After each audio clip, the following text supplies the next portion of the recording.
Good.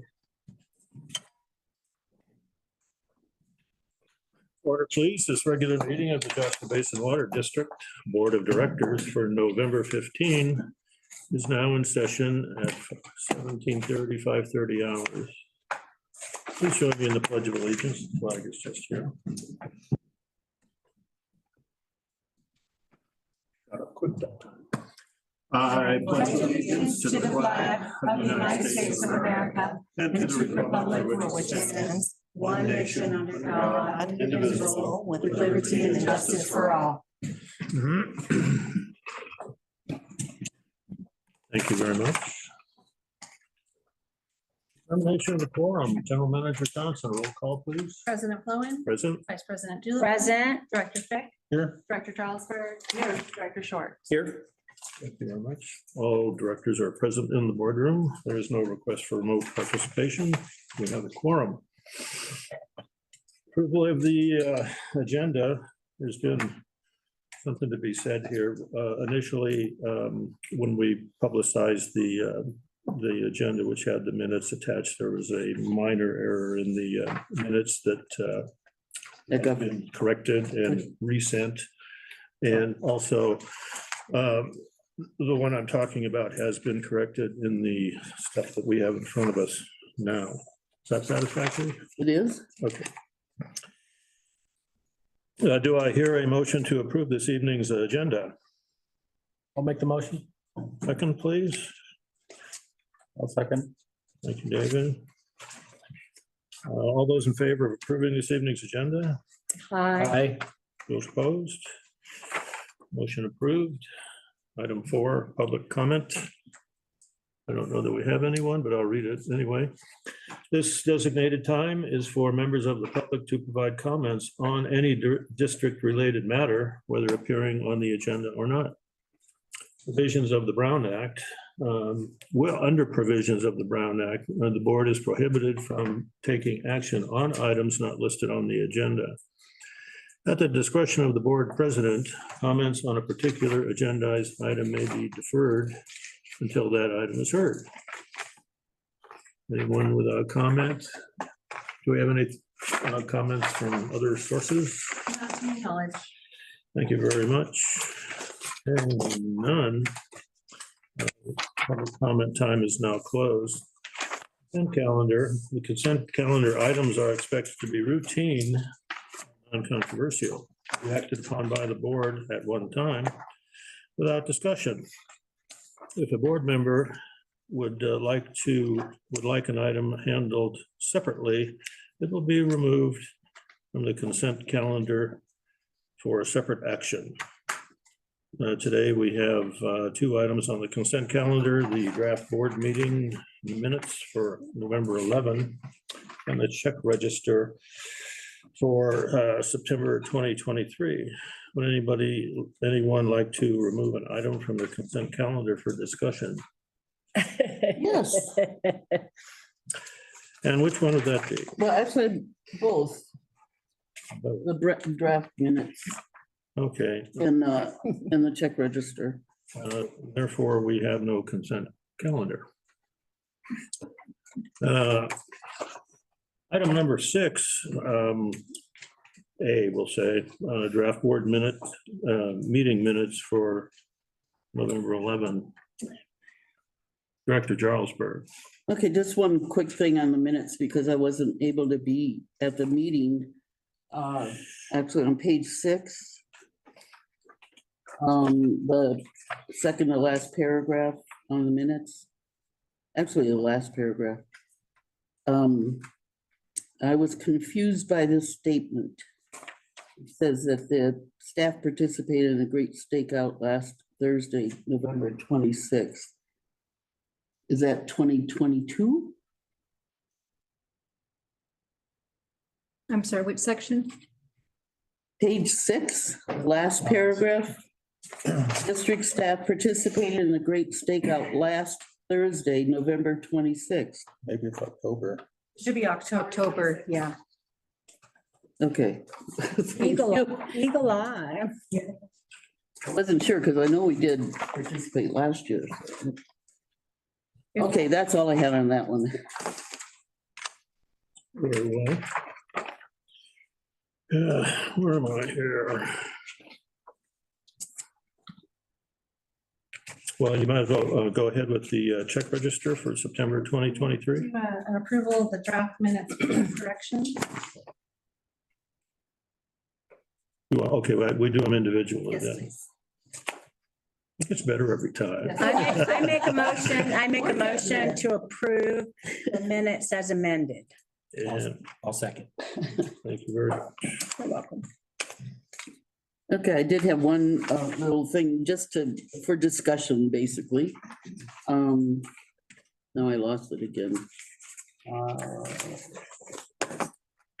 Oh, page 9 to the bottom, the Chrysler Dodge Ram of Anna. Maybe it's Anaheim or something. At almost $80,000. I Wow. just thought we might tell us what that is. In the budget, we had 4 replacement trucks approved. 3 of those were Toyotas. 1 was the Dodge. And that is to be outfitted to be our vacuum truck, replacement truck for the Dodge that we currently have, that I think is a 2013. I'm not sure, but those are the large service trucks. Large service trucks, yes. And it helps with the vacuum process. Yeah, it Which is- gets mounted with The trailer. the trailer. Oh, yeah, it pulls the Oh, yeah, trailer, yeah. sorry. Okay. Vacuum trailer. So that's got that big tank on it, and when they vacuum up stuff, that tank is heavy, so we, Yeah, this is a big vehicle. yeah, it takes a Very big big. truck. Okay. Thank you for clarifying. That's all I had. Okay, is there a motion to approve the check register for September 2023? A motion. I'll second. Thank you very much, motion carried. We don't need to voice vote those, do we? Okay.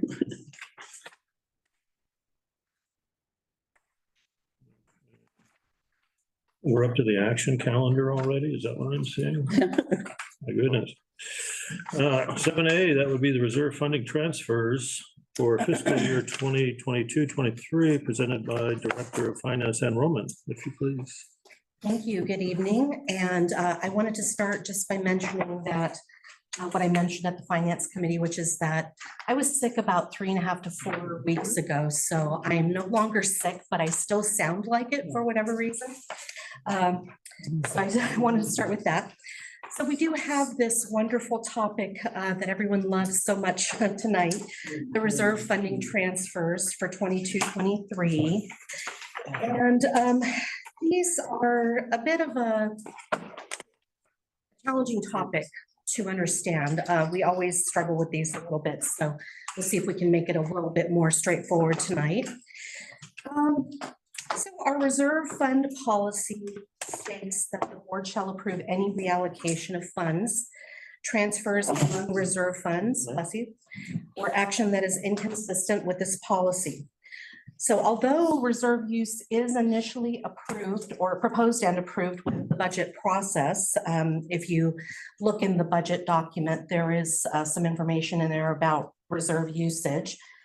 Actual needs and proposed use will fluctuate from the budget depending on several factors, such as the fact that budgeted project costs may transform over time as components are added or removed, and in the interest of meeting certain timelines or saving money. The district does not encumber or set aside reserve funding specifically for each budgeted project, with the exception of some specific reserve funds like meter replacement. We are currently using a first come, first served basis for reserve funding of projects. And an in-progress project may receive reserve funding in one fiscal year, while those funds could not be, or could possibly not be available, could be depleted in a subsequent year. So life reserve fund transfers are typically made once per year, except for the legally restricted reserves, which are just adjusted as the need arises. Since most of the project costs are reconciled as part of the audit process, which occurs in late summer or early fall, the annual reserve fund transfer is generally delayed into the subsequent fiscal year, and that's where we are now. The transfers proposed in this document are made only among board designated reserve funds, which does not impact any of the legally restricted reserve balances or the proportion of restricted versus unrestricted audit balances. For fiscal year 22-23, the proposed transfer of reserve funding for usage is $2,032,957 from individual LAIF reserve funds to the LAIF cash flow reserve. This is detailed in column 3, less usage of the attached table 1 that you'll find on page 20. And we'll get to that table and look at that in more detail shortly. For fiscal year 22-23, the proposed transfer of replenishment funding is $2,567,000 as designated by the 22-23 rate study from the cash flow reserve to the individual LAIF reserves. This is detailed in column 4, entitled Plus New Funding of the attached table 1. This replenishment funding is rate generated and dependent upon meeting revenue and expense budget targets at fiscal year end. As we wind down our audit, we know that the 22-23 budget targets were met, which allows for a full transfer of the reserve funding designated in the rate study. In addition, a transfer of $295,557 will be made from the LAIF cash flow reserve to the LAIF operating reserve, since the reserve policy requires that 3 months of operating expenses are set aside in this account. There are a few upcoming items that I also wanted to mention before we get into the details here. A proposed transfer from the LAIF Water Capacity Reserve for the system expansion component of Tilford Phase 2 mainline replacement CIRP program project will be forthcoming once that recently completed project is reconciled. The reserve fund policy itself has also been reviewed by finance staff, and the proposed changes are anticipated to be presented to the Finance Committee in January. The Finance Committee reviewed this topic on November 8th, and we would like the board to please review and approve the proposed reserve fund transfers. And with that, I'll get to page 20 with the table here, so we can look at that in more detail.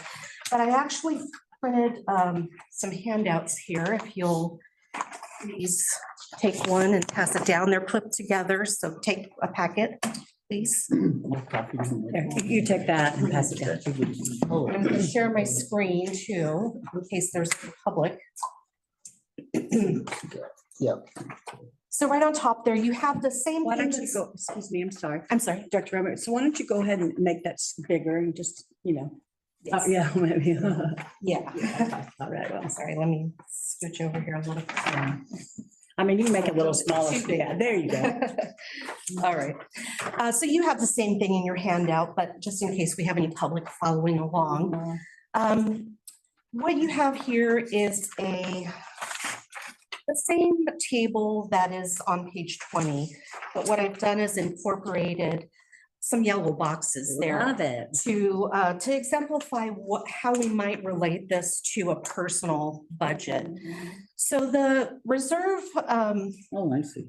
the transactions that we're utilizing from the reserves are subject to a bigger budget as well as just setting aside those chunks of money. So we're doing two things here. We're setting aside an amount of money for a specific purpose. So for example, in the first row, the equipment and technology replacement, I have compared that to auto expenses that you might have a budgeted for in your personal budget.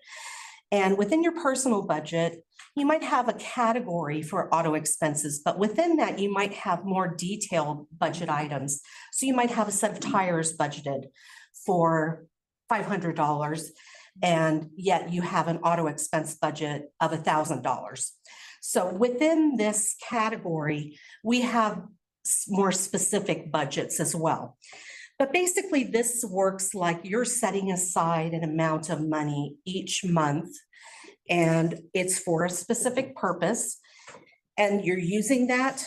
And then as you're, in column 3, you're using that money, and in column 4, you're replenishing that money from your other accounts, from your savings or checking account, from another source. At the bottom of the column on the left, the yellow column on the left, you can see that for the operating line, I have compared that with 3 months emergency savings. So we have that specific reserve account designated for 3 months of emergency operating expenses. All right, and then cash flow, the cash flow line, that is comparable to your savings or checking account. However, it's a little different for us because we don't write checks directly out of LAIF. We transfer funds into our US bank account and write checks out of our US bank account. So there's another layer that's in there. And for that, you have the second page of your handout there that will show you those different account components. And we won't talk too much about those, but you'll be able to see there at the very top, the US bank accounts that are actually checking accounts that we write checks out of. And then the second section, which are all the LAIF accounts, which is essentially a savings account limited to 10 transfers in a month. And so we're not writing any checks out of that account. We're just simply transferring between LAIF and the US Bank General Fund. All right, so let me go back to page 20 again, the table. I wanted to talk a little bit about, hopefully this analogy gives a little more familiarity to this, but I wanted to talk a little about the specifics for which these LAIF reserve accounts have been used throughout the year. So while you might handle this on your personal level on a monthly basis, this is something we only do annually. So we collect all of these costs that we've paid out of our cash flow account throughout the year, and then we transfer those funds out of those little savings, those little budget envelopes at the end of the year. For example, the equipment and technology replacement we used for the SCADA computer and software project. We purchased a compressor jackhammer, VXU and VGB excavator upgrade, and that was usage of $271,957. You can see in the red in column 3. Don't look at the new funding in column 4 yet. We'll talk about that shortly. Meter replacement, we did do a lot of meter replacement this year. We're replenishing, or I'm sorry, we're taking $155,003 out of the meter replacement reserve and transferring that back to the cash flow, which fronted that money. For our routine capital, we did the Tilford Phase 1, the remainder of that project, part of which had been transferred last year. We did the building refresh, Toyota Tundra, did an office septic tank, and the Pettibone qualified for that account, and the JT Saloon pipeline project, and the remainder of the Well 14 4-log project, and that was a total of $1,511,392 that we utilized out of the cash flow fund that we are now transferring from the capital reserve back to the cash flow. The building replacement, there was none in this fiscal year, and we're going to talk about that account when we get to the reserve policy itself. Studies and reports. So we had the remainder of the urban water management plan. We had the annual water supply assessment, and probably one of the big ones was the rate and fee study within that category, and that was $94,605 transferred from the, we're transferring from the studies and reports reserve back to the cash flow, which fronted that money throughout the year. The emergency capital replacement, we didn't have any usage in that account. We did, however, increase that balance previously with an item that came to the board related to the Tilford Phase 1 water capacity release of funds. Wastewater capacity, we had no usage in this fiscal year. And the other legally restricted reserves, those are things like CMM and the customer and project deposits. Those we transfer on the basis in which we have to utilize those funds. So if there's a debt service payment due, then we transfer that money at that point. So if there's a legal need to use that money, then we use that at that point. So we're not dealing with that here. Subtotal of transfers, $2,032,957. And that amount is, you can see, I should have numbered the rows, but, or identified the rows, but you can see in the subtotal total of transfers in the red, the $2,032,957 is the same amount that matches in column 4 at the bottom. That's the amount that is going into the cash flow fund from the other reserve funds. And if we look at then column 4, the funding that we're going to be putting into the individual reserve funds, so the equipment and technology, the meter replacement, those are the amounts that you see in green, and those are specified by the rate study. So when we developed the rate study, we looked at all of the needs that we could foresee. And that amount was what we specified we would need each year. And that, of course, only materializes if we meet our budgets. So that did happen, and we're able to fully fund those specified amounts from the rate studies. So for equipment and technology, that's $300,000. For meter replacement, that's $182,000.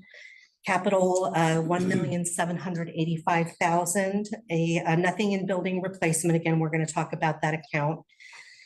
And studies and reports replacement, we have $300,000 going into that. These are all coming out of the cash flow. So while we're putting money back into the cash flow, we're taking money out of the cash flow to go back into those specific individual reserves for these purposes for future use. And the total of that new funding is $2,567,000. And in addition to that, we're transferring between the operating and cash flow that $295,000, which brings that 3-month set aside for the operating expenses up to where it matches the budget, 3 months of our budget. And the total then that is coming out of cash flow to go back into those individual reserves is $2,862,557. Now what we're doing here is just transferring between those LAIF reserve funds. We're not increasing or decreasing that overall LAIF balance. That LAIF balance in total is going to stay the same. We're just changing where those balances live. So I will take some questions, I think, at this point. I know there must be a few. Yeah. Thank you very much, Ann. Vice President Doolittle. And thank you so much for presenting this. It's, it's really easier for people to learn when you provide analogies. That's a great thing. I know from my background, my training background. So I have a couple of things. So So new funding means replenishment at column 4, because that's what you said. Just double We're- checking. Yeah, we're replenishing the individual accounts. But it's newly generated funding from the rate study, so Oh, yeah, so we're, it's going to be the revenues less the expenses, whatever remains there will be the new funding. So yes, it's new funding / replenishment. all right. And so when the ratepayers, mail in their bills, that money goes into just our savings checking account, our cash flow, right? That actually goes into the general fund, which Oh, in is the on page 2 of your Okay. handout. So that's the Okay. little gray box. That's Okay, our great. daily use That's the account. US So when Bank. we deposit, or yes, when we Okay. deposit checks that we receive, those all go into that US Bank account. And when we write checks, they come out of that US Bank account. And then as that account balance increases to a certain level or decreases, then we transfer between that account and the LAIF account. Because as Autumn pointed out, Yes, that at the local bank, they're only insured up to 250,000. correct. And so we have to make sure that we don't have uninsured money. So we move that up to LAIF, which is a guaranteed kind of a thing. There is collateralization, which is a complex, a bit of a complex Maybe we should topic skip too. that. So there is some guarantee beyond the 250,000, but the federal, the FDIC, which we all have as insurance with our bank accounts, that only covers the first 250,000. Beyond that, it's collateralized because it's a government account. There is collateralization that's required, but we, it is safer for us to keep that money in LAIF. It's also going to earn more interest for us the more we can keep in LAIF. Okay, so I have a couple other things. How do we know that the reserves, that we've hit the sweet spot as far as the amount of reserves? Because, I'm concerned with ratepayers looking at this and they're like, they got 17 million and, they're raising the rates. Right, right. Well, I think there are different schools of thought on how much the correct amount of reserves is. And each agency is going to differ and have to look at their own specific needs, their own vulnerabilities. And one of the things that actually came up, that I did a webinar this week, it was about risk. And one of the things that we never talk about with our emergency capital replacement, I mean, it's designated for emergency capital replacement, but one of the things they talked about was cybersecurity, cyber attacks. And, that's another place where having some funding, ransoms, Yeah. we're having some funding, God forbid that we should ever find ourselves in that position, but having some funding in the bank, some savings in the bank would certainly be appreciated if we got into a situation like that. But as far as what is the correct amount, I think it's really up to the philosophy of the district, of each agency. I am a little bit concerned about how high the reserves are right now. I think that we're seeing this increase in the reserves because we're not keeping up as quickly as what we anticipated. So it's not that we have excess money, it's just that we haven't done the projects as quickly as we anticipated. But to remedy that, one of the things that I have talked with General Manager about is that we might consider what the board, I think, originally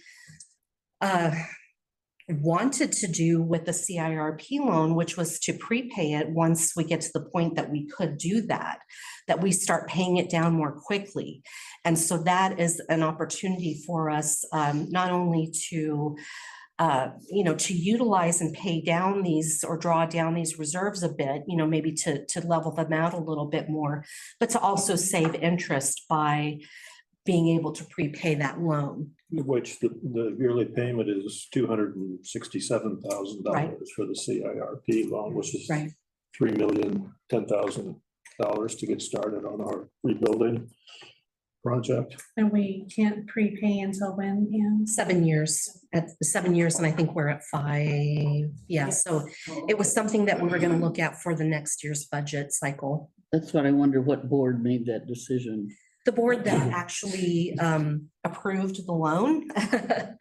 That implemented. So over CIRP 5 years ago then? Yes. Yeah, okay. It wasn't us. 2018. No, Okay, no. so I have another question, something else to share. So on the wastewater capacity, I don't know how many of you happen to read of what's happening with 29 Palms and their wastewater. But they had planned for placing it at Utah Trail and I can't remember the other road, but neighbors were up in arms and it turns out it's the highest spot for them to be able to do it. So it saves them a lot of money as far as electricity and pumping, et cetera.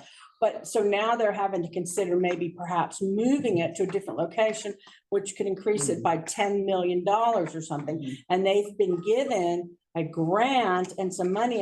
And so now that, are they going to be able to spend the money or are they going to have to return it? So it's a mess. And I was disappointed when I saw the budget this year that we didn't have anything in here for wastewater. And, I'm just urging us again to consider, how important that is and, think about that as a board. That's all from me. Thank you very much. Director Fick. Well, several things. One, directly on what you're talking about, 29 Palms. Yeah, I don't know why they decided to put it where they did, and they had a $50 million grant that they'd have to return the $50 million if they moved it. So They decided to put it there because it was the highest spot. Yeah. It helps with lowering costs for electricity. It's because you want to. Use the slope. Yes, you want to use elevation. It's always, you want to consider that whenever you're moving. Gravity. Yeah, whenever you're moving water or you're moving sewer, you want well, it's a good thing we're not 29 Palms.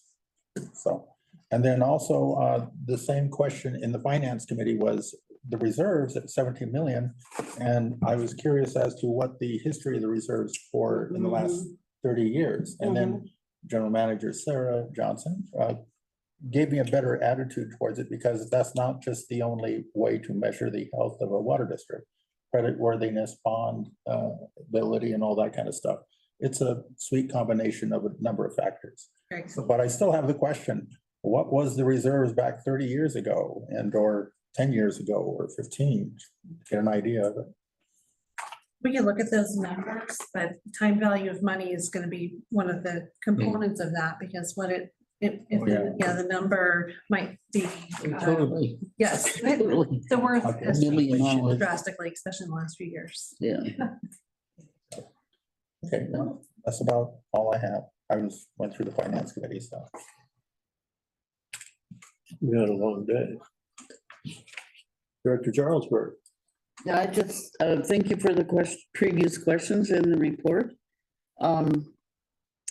One thing I just wanted to mention under the capital on page 20, the capital, the list of things that were done for usage, I thought was pretty amazing. Had quite a year. Yeah, and those are just the major items. When I saw the total, I thought that really doesn't seem like a lot for all that we accomplished with it, 1.5 million. Yeah, So anyway, I just want to make that comment. And then the other, I was wondering what we're doing with the building replacement funds at the ending balance 96. Yes, a good question. It's a question that we're going to have when we bring back the reserve policy. When that fund was designed, I was not part of that, but 30,000 a year that was designated to fund that isn't going to get us too far with a building replacement.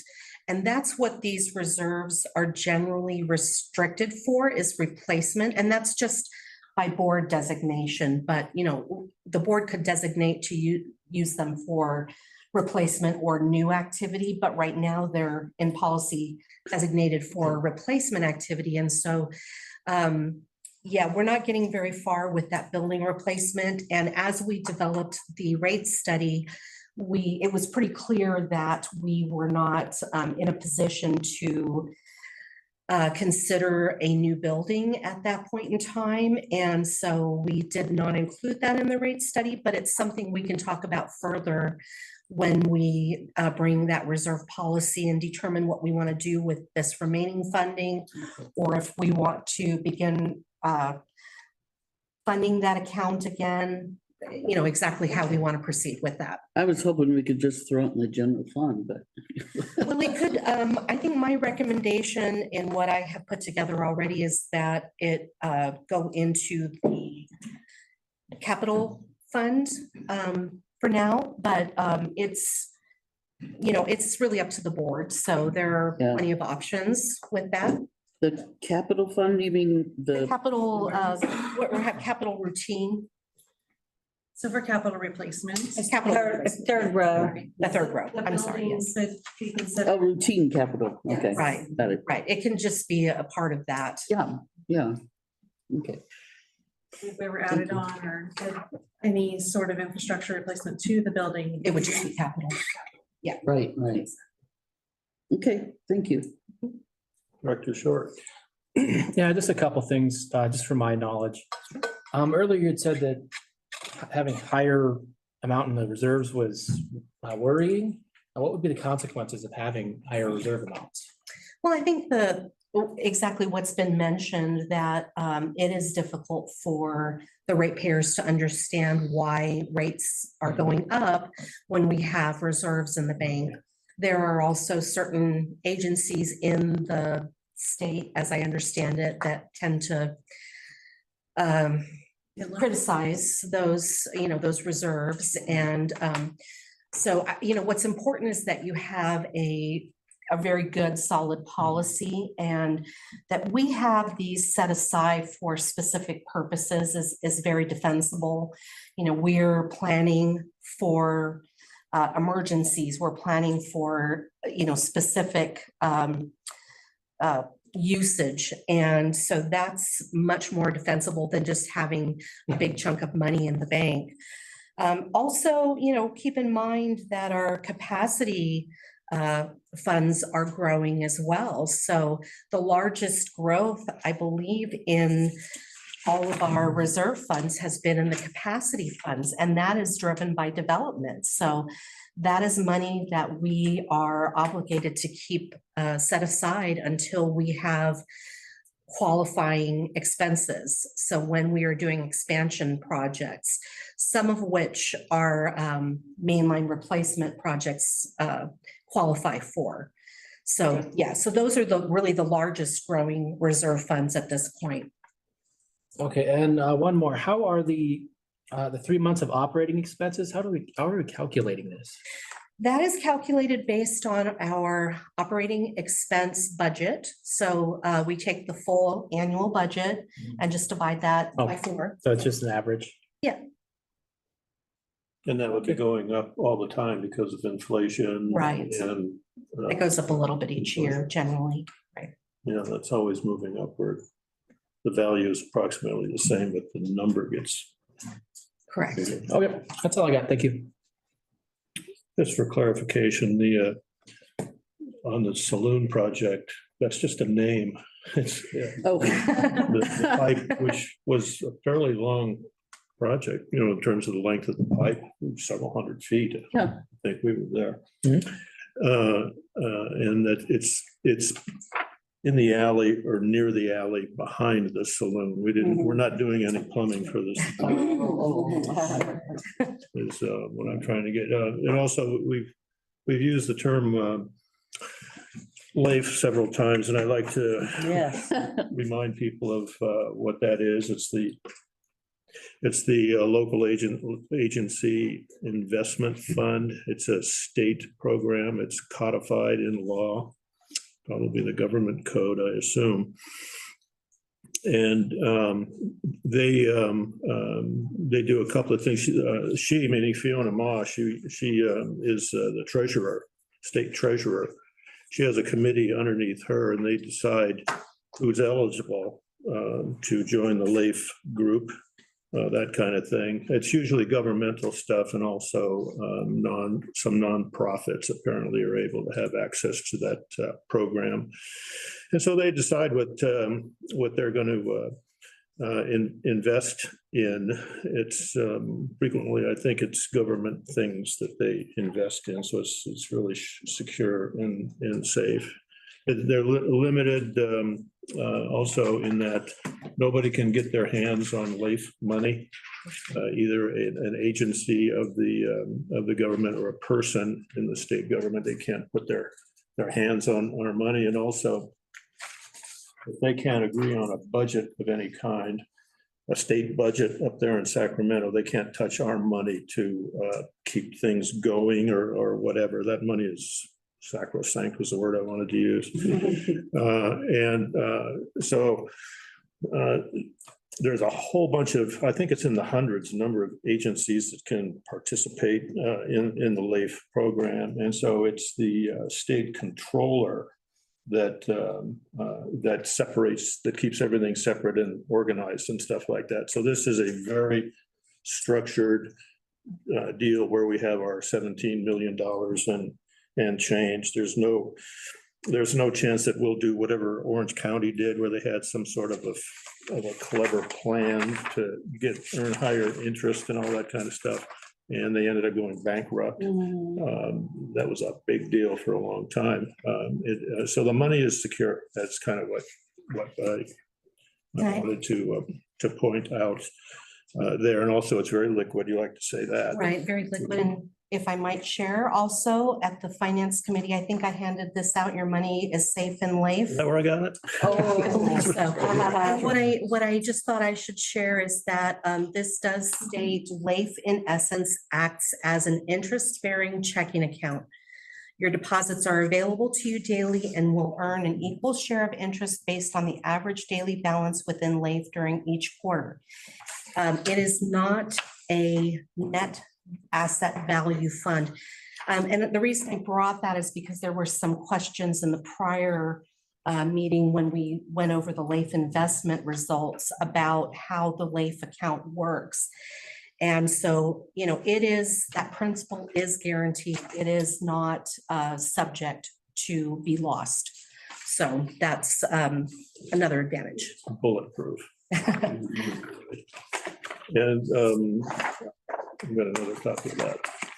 And that's all under 164.29 point something or other of the government code, where all of that stuff is specified in really small print, specifically. And that part about the money being protected is at the very end of it. It's a right of withdrawal, they call it, that kind of thing. I know that's, some of this is a little bit boring, but if you look at our values under there's transparency, which is what we're doing tonight, to openly and honestly share information about our operations with the public.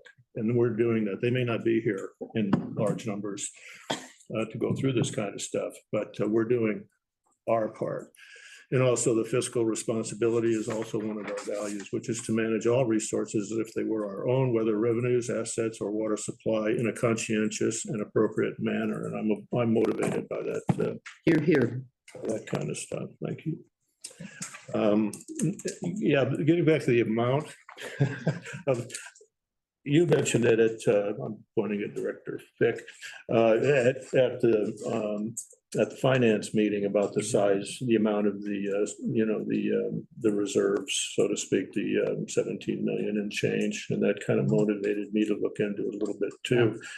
And what I see, there's 6 different categories on here where it is restricted money, which is kind of a soft term. In that it can be spent, but only in specific ways, very narrow ways, starting from there and on down to there, those guys. Pardon my handwriting. And so I don't count that as spendable money. We're withholding that for specific reasons, especially the emergency accounts. So it's not like we could Yeah. just go out and spend $17 million. And by the way, a lot of that is, we have to have, I always look at you because you're the newest guy. We have rules about how this can be spent, and one of them is that some of this has to go by the board before this money can be broken out and spent. That's why you see things like trucks and other things are specifically named in budgets and all that other kinds of stuff. But so what I did was I subtracted all of these either legally restricted ones like this wastewater capacity and the water capacity, which we've used as recently as I think the Saddleback, and maybe we're going to do it on Tilford where we're using some of these monies in narrow areas where we're allowed to. So we can use a lot of these reserves. But still, if I subtract these 6 different restricted things, 2 million, 2 million, 1 million, 935,000, all of these things, it's 5 million is what we actually have some ability to, I don't like to use the word manipulate, but we have greater control over our options for spending that kind of money. It's only 5. If my calculator is correct and my finger is accurate, it's $5,086,000 or $86,054, I think, something like that, that we can actually use. So it's to say that it's 17 and we can go out on a $17 million spending spree is I agree. the board wouldn't let you do that. that kind of thing. So that's. Thank you, David, for bringing it up at finance because it caused me to look into it and see some of these things. And proceed, please. I'm sorry. And also I wanted to interject that this was as of June 30th and so, or July 1st. And so we're almost 6 months later now where it's back down to in the 15 million range. So because we did a lot of inventory pre-purchasing for Belmont and for the next project, the next CIRP project. That is so hard to say. So yes, and it's always fluctuating. So this was a high point. This was really a high point. Let's see, there was a couple of other things. I suppose everybody's anticipating going home early. So I won't,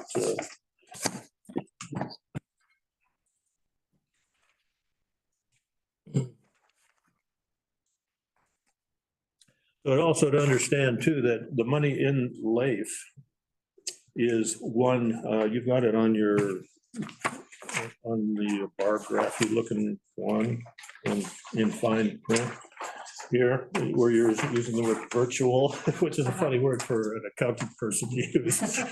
But anyway,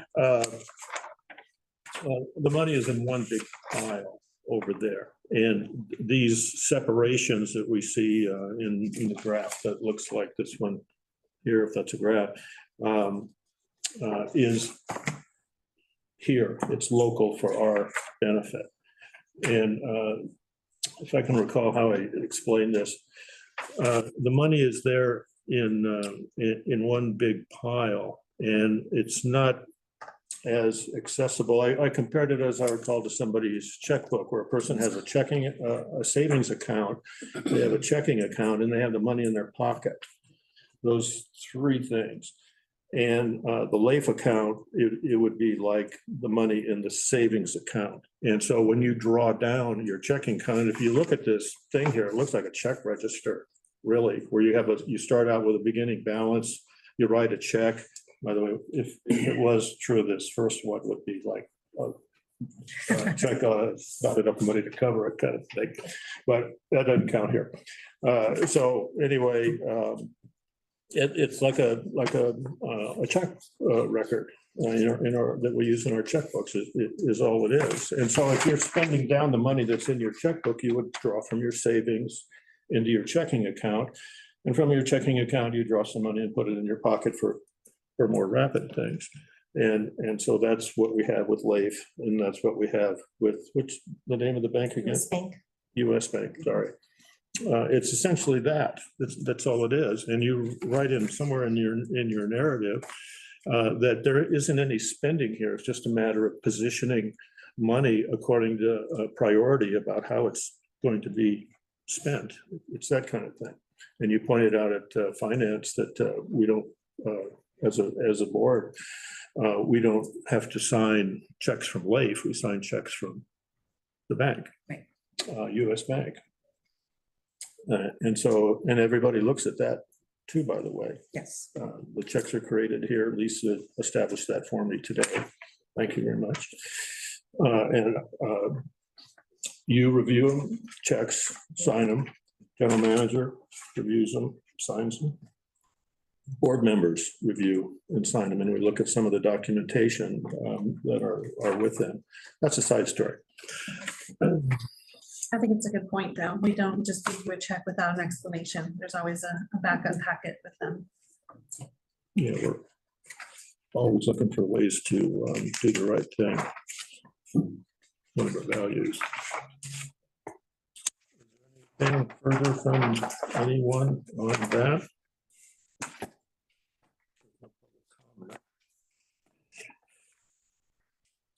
So is there a motion from the board to approve the reserve funding transfers? So moved? Second, I'll second. thank you very much. Can we do a voice vote on this, please, General Manager? Roll call. Or I'm President. sorry, yeah. President Fluen, Aye. Vice President Doolittle. Yes. Director Fick, Aye. Director Strasberg. Yes. Director Short. Yes. Thank you very much. Motion carried. Nice work. Oh, I have a quick question. Did you, it Okay, will continue to be an annual report? No, but, yeah, I know. Yes, It's all we It's gotta need. be an annual report. Yes. Okay, it is. what kind of report? annual. Reports and comments for information purposes only on subjects not covered by the agenda. No action will be taken. The board may provide staff with requests for future agenda items. Vice President Doolittle. Oh, the only thing I have to offer is I attended on the 14th, a board orientation class. This was by CSDA. And they just had a few things that I wanted to mention. One is we want to always try to remember to stick with what authority we have as defined in the government code. And I just recall when we first came off the board, there's a lack of government in Joshua Tree, and we were hoping the board, the JBWD could do more, but we have to stick with what we have. One of the groups recommended a tour of the district for the entire board once a year. So obviously you would do that for new board members, but I thought that was kind of a nice idea. So, and then evidently there's some sort of board handbook that CSDA has, and we're allowed 5 per year. And, I have 2 in my office. Okay, I great. handed them out, so if you would like one, I'd be happy to. Okay. right. And that's all for me. Thank you. Thank you, Director Fick. Several things. One is you mentioned about Orange County going bankrupt, and that was about 23, 24 years ago. We remember it because what they did to generate income for their bankrupt county is they halved their tipping fees for garbage. In other words, instead of $35 per ton, they said $17 per ton. And so they got a lot of business. It disrupted the conventional garbage. What do you call it? Transit Routine. Yeah, routine, if there ever was one. I've been involved in garbage and water, not to mix the two, but actually tomorrow they sort of. That's Orange County. That's the way they fix some of their problem. Also, I have been going through a lot of the YouTube videos of the water board, and we seem to be the most congenial and agreeable water board that I've seen in many, many years. Yes. Not that it's a worrying thing, but in going through it, because what I was doing, I was looking for the resolution, and I ended up going to my archivist, Becky Younger, who is a former board member, and she said that it was 2016 that they had the resolution against the Cadiz project from this board. So that means in 1999 and 2016, and I would think there might be one in 2012. I'd have to check the minutes, I guess, but it's not worth it right now. But there's at least 2 resolutions against the proposed Cadiz project as it was back then. It's a bit different nowadays. And so, and that's brought up because tomorrow morning is the Mojave Water Agency is having the Cadiz workshop. And there'll be a presentation by Cadiz, and it's been noted by a number of people that they want to attend it. So I was just wanting to let people know that that's happening. I'll be there. It's my turn, so. In person or by, In person. okay, well, say hello to Chris Clark for me. I'm done. Yep, okay. I haven't had a lot to do these days. What did you ask them? Hmm? You just check them off. Charlesburg and Short. Haven't done them yet? Mm-mm. Hmm. I was here, right? Okay. Director Jarlsberg. Well, Should I have- I was out of the area for quite a while, so I didn't attend anything related to water, although I was in Sacramento on the 31st of October. And I intend to go back probably in February on behalf of seniors in the Morongo Basin and legislation. But I'm always keeping my ears open for any way to talk about water also, so, or hear about what's going on about water. I did have a question in one of the lists of meetings that we were assigned to go to. I couldn't go to the last one and someone else attended for me. I think it was Thomas. Can't remember who it was, but I was gonna switch with the next one, which was scheduled for 11/23 on the printout that I got. And I didn't have a chance to double check what the actual agenda, meeting dates were for the future MWA. So I was assuming that was a typo or something. I don't know if Lisa knows anything about that. And I meant to mention that on the schedule that you printed out for us, our assignments. The rotation calendar here. Yeah, the rotation calendar, that it said 11/23 was an NWA meeting. Which I'm assuming that's Thanksgiving, so. It might have been the day that it was normally scheduled, but Right, that's what I'm thinking, but I didn't know if it was rescheduled and that my rotation might be coming up, so that was kind of a question. Otherwise, I don't have anything. we'll find out for you. Okay, thank you. Director Short. I didn't attend anything since our last meeting, but I'll probably attend the Cadiz workshop as well, probably virtually. So that's it for me. That's all. Once again, I was excused from the market a couple of Saturdays ago to go to the pancake breakfast at Copper Mountain Mesa. And I was there for most of the morning. As a matter of fact, it was a long one. A little bit of comment. It's kind of good to go there when the place is full so that you could sit at a table that's already got a bunch of people there. Mhm. And then I wear my little badge. And so we talk about water and stuff, a little bit of talk about rates, not much. Then I counter with why rates go up, that kind of thing. And then I spent quite a bit of time with a quite elderly woman that, like a lot of when you go to something like that, it's not efficient. There's not an agenda and things like that. You're just sitting there and you're hanging out with people. And I like it that way.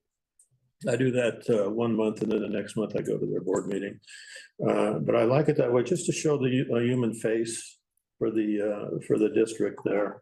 And just to, and I noticed too that I'm becoming more familiar with their board members there, where they'll just come up and start talking to me and chatting and stuff like that, which is a big deal. Mhm. It's not like us against them kind of thing, as it was when we were first doing the rate study stuff. Yeah. And so I'm also going to, I'm seeing on the website more Copper Mountain Mesa items separated from the other water district things. It's on the website now, and I'm going to tout that. And two, I'm going to take more pages of information up there. Now that I have my own water pipe, 3 different lengths, I'm gonna take the smaller one up there and let that get passed around and talk about the cost of the pipe and how much we need, 155 plus miles we have to do over time, that kind of thing. But I'm not one to really get out much, but I think it's been worthwhile going there and doing that. And thank you to Kathleen for allowing me to go. They're also coming by the market now too, Tom. You know that. I did what? They're also coming by the market now too. Oh, that's good. Some to the people. Yeah, Good. And before they never did. yeah. And I'm seeing people at the market that go to the breakfast too. So and I'm waving a lot. At any rate, we'll move on. General Manager's report.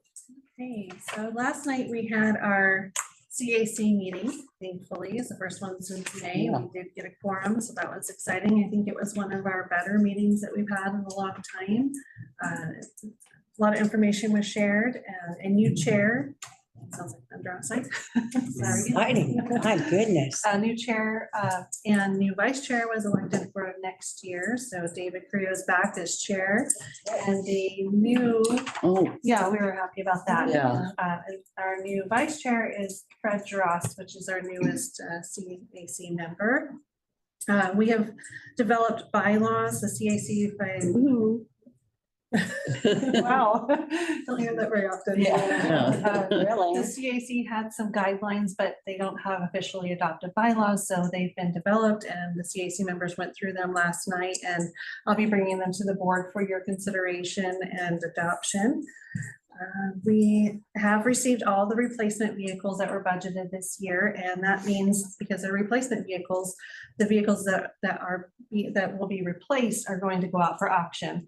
We've used a company called Bar None for a long time, but since COVID, things have changed, and apparently they don't come down here, and we have to transfer them physically to Sacramento. So at the last CSDA conference, I was given Gov Deals as one of the vendors there, and given a really good, from another general manager, report on the work that they do. And so we've decided to go ahead and use them, and now our vehicles are on Gov Deals and up for auction. So that's new and interesting. Does that mean you'd have to take the vehicles up to Sacramento? No, that's why we decided not to use the other company. So they're actually here on site. The Gov Deals rep came out, took pictures of them, they put them up there, and they're up for auction. So I just noticed today, they just went up yesterday, and they already have 15 or 16 bids on them. So I suspect that they'll go quickly. Let's see, one thing I noticed on the agenda that was missing is the Aqua Conference. Then we do have 3 board members scheduled for the Aqua Conference, scheduled for November 27th through 30th. So we have Director Jarlsberg, Director Doolittle, and Director Fick to attend. I will be there for the last 2 days of it, along with Lisa. It'll be her first time there, and then Jeremiah as well. Right. And next year, we're going to have a new kind of meeting by request, and trying to give it a fun name, but we're just going to call it manager meetups. It'll be about 5 times a year where 2 board members will, and I'll meet with 2 board members at a time, and just general updates, casual conversation. And Lisa will be putting that on our calendar that she'll be issuing to you toward the end of the year with next year's meeting schedule. And if you ever can't attend a meeting, please remember it's your responsibility to find another board member to take your place. That can be tricky. Sometimes we'll help you if needed, but if you can't for whatever reason, please make sure you let Lisa and I know, and then President Flowen. There's a lot of meetings. Lisa and I were going through the list, and between the 5 of you, there's hundreds of meetings throughout the year, so it's a lot to keep track of. So we do appreciate your help if you can't attend to find somebody. And then last, I will be on vacation next week, and we'll be on deck for emergencies. And happy Thanksgiving. Yeah. Thank you. Thank you. Well, item 10, we're at the end. Is there a motion to adjourn this meeting? So moved. Second. I'll second. This motion is adjourned. Happy Thanksgiving to all of you, and see a few of you at Aqua. Happy Yes, see you. Thanksgiving. See you at the dinner. Bye-bye. Bye. Bye. Have a good night.